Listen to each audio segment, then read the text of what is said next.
Welcome, friends. Thanks for stopping by. Today, we're going to take a look back at vintage African American advertisements. In the 1950s and 60s, the notorious advertisers of Madison Avenue, aka the real madmen, sought out African American dollars. Unbeknownst to most, an entirely different realm of advertising hid in the shadows of mainstream society, directed towards a Black American class that was rarely seen by white consumers. The adverts painted an unfamiliar yet distinctly glossy picture of life for African Americans during those years. You won't find ads like these in the archives of Life or Vogue or Esquire. You'd need to be looking in the few places where Black wealth was actually recognized and encouraged. Open up the archives of the Johnson Publishing Dynasty, which produced magazines like Ebony and Jet, and suddenly you'll see the Black middle-class housewife elegantly smoking her Camel cigarette, Black businessmen loosening their ties over Budweisers, and suburban African American families water skiing with a pack of Pepsi on the weekend.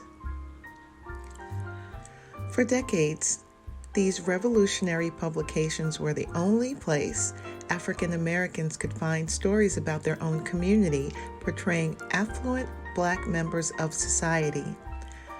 Reveling in the African American dream, consumers could open an Ebony or Jet magazine at the hairdresser and see Black architects, lawyers, and business owners, even businesswomen, gracing the pages alongside advertisements featuring people of color selling a romantic, middle-class lifestyle.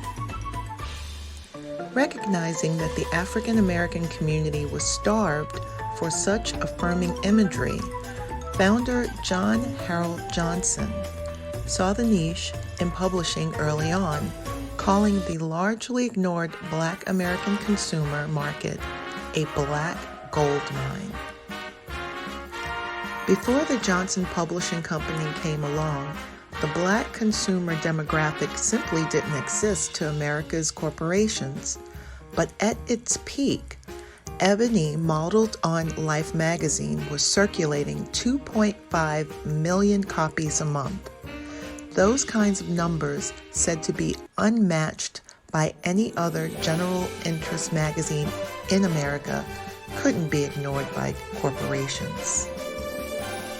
The Johnson Publishing Company, based out of Chicago, and a small pioneering group of Black marketing men in New York, convinced major brands that in order to reach the African American community, advertisements would need to speak directly to them in their own lifestyle magazines, where their wealth, spending power, and most importantly, their skin color was acknowledged and appreciated.